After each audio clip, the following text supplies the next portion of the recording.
Hi guys, how's it going? I'm IAmPattyJack, and today we're going to talk about Steam Curation and Steam Curators.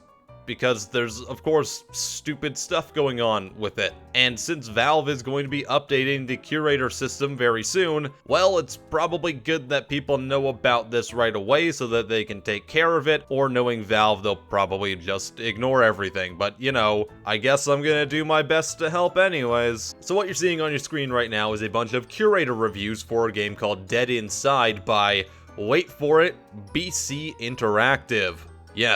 Yes, that BC Interactive. The game itself is rather unnoteworthy, aside from it just being a direct asset flip from a template available on the Unity store called Ultimate Survival. Shout out to Mellow Online and Sentinels of The Store for doing their due diligence in pointing this out. But I'm not really here today to point out asset flips and stuff, believe me, that one will be for another day. No, I'm gonna focus on the Steam Curator groups that are recommending this game, along with many others. Now back to the original photo from the start of the video. So, if you didn't notice already, I don't see how you couldn't have, but if you somehow didn't, you're gonna see that every single quote from all these curators is the exact same thing. Now that's rather coincidental, ain't it?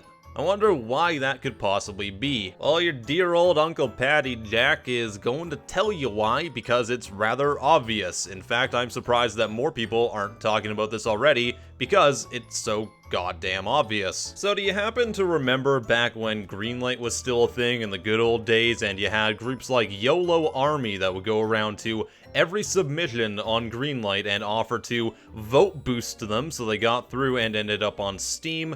Yeah, that was a whole thing that went down.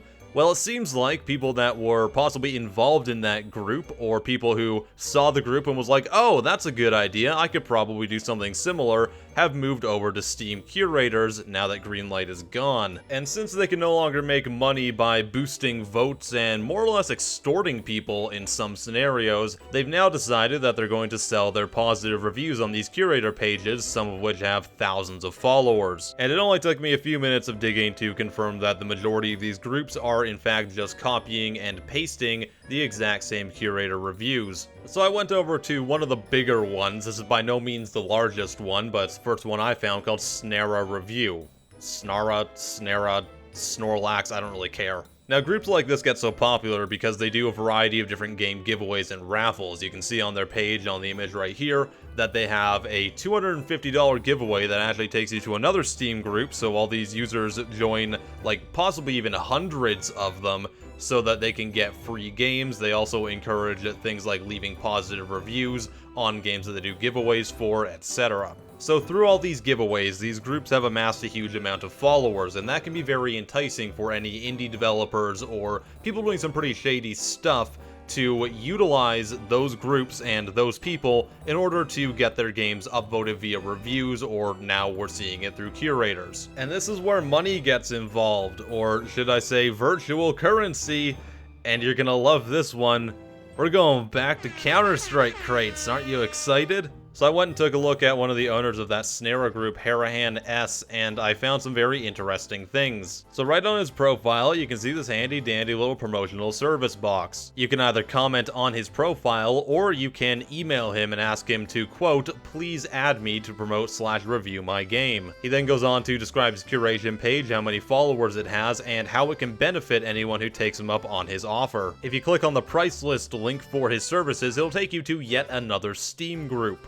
The best part about it is that it gives you an outright list of some of the different groups that they will utilize to give you a positive Curator review for your game. And then they go on to list how much it costs to do so, and all of that is broken up into Counter-Strike Go keys. Now call me crazy, but I don't think most respectable indie developers want to pay for reviews and or pay with them using a virtual currency from another game. It almost seems like there's some ulterior motives going on, even down to how they get paid. It's important to realize that the people who are running these groups, the people who are uploading asset flips to Steam, the people who are running Counter-Strike Go gambling websites, they're all connected. They all go to the same websites, they talk to each other all the time. In fact, I wouldn't be surprised if there's a few of them that were doing a little bit of everything. And if I'm being honest, it's getting a little bit ridiculous, and Steam needs to step in, especially now that Curator is on Steam's radar and they're going to be updating it very soon. If you update it at this point, you're going to make it way easier for them to use these groups in order to put things like fake Curator reviews and do all these mass giveaways from potentially very nefarious means. So Steam, real talk, we really need to sort this out sooner rather than later because fake games aren't even the biggest problem right now. The problem is they're being promoted by people who are using your virtual currency to do so. You might want to take a step back, maybe remove the feature for a while, and just let everything calm down while you figure out a different way to implement it once again in the future where it's not going to be absolutely abused 99% of the goddamn time at this point. Now look, I'm still actually trying to wrap my head around all of this because there's so much to crack in this nut, so I'm going to be covering this as best I can, but it's gonna be at least a few videos because I'm getting sent dozens of links and I'm doing all this research to find out what's going on, but there's so much there, so it's gonna be a while. Just bear with me for a bit, okay? Once again, I want to thank the Sentinels of the Store group. They've been doing some wonderful work, guys like Mellow Online, Survivalent Death, and all these other people who are sending me links and who are making this known and putting it out in the open. They're doing fantastic stuff, so you should go and join their Steam group as well as their Discord server. Links to both those in the description of this video. Go check it out. They're seriously really cool. Hope you guys enjoyed this video. If you have anything to add in the comments or you want to send me anything, by all means, do so over on my Discord server as well, or on my Twitter, or just in the comments of this video. That's totally fine. I am PattyJack. I'll see you next time. Have a wonderful day.